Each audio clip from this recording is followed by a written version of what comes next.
घर की दीवारें प्यार और भरोसे की बुनियाद पर ही खड़ी रहती है, लेकिन जब वो बुनियाद हिलने लगे तो क्या परिवार बच पाता है? शांति निवास में सब कुछ ठीक चलता दिखता था, लेकिन अंदर ही अंदर कुछ दरारें बन रही थी।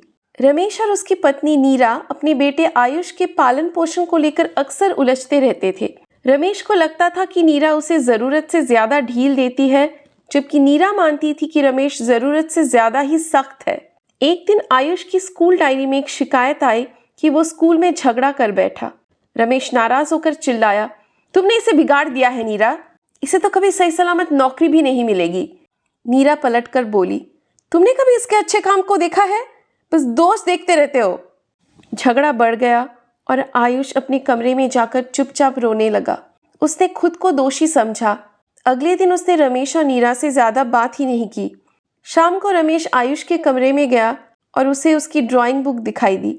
उसमें आयुष ने एक घर बनाया था जिसमें 2 दीवारें गिर रही थी और बीच में एक बच्चा खड़ा था। रमेश के मन में ठेस लगी। उसने महसूस किया कि बेटे पर अपना गुस्सा उतारकर और नीरा पर दोष डालकर वो अपने ही परिवार को खोने के कगार पर जा रहा था। उस रात उसने नीरा से कहा, हम दोनों के झगड़े का बुरा असर आयुष पर ही तो पड़ रहा है। हमें एक साथ मिलकर इसे ठीक करना होगा। नीरा की आंखें भी चमक उठी। उसने कहा, शायद मुझे भी ज्यादा धैर्य रखना चाहिए था।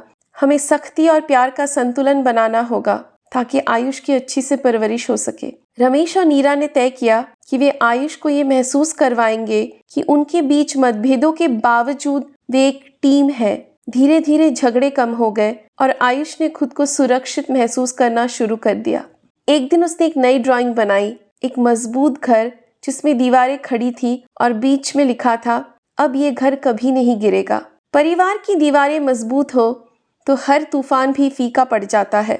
इस बदलाव में माता पिता ने अपनी गलतियों को स्वीकार कर बेटे के साथ जुड़ने का प्रयास किया। उनका आपसी झगड़ा कम होने से बच्चा बेहतर महसूस करने लगा।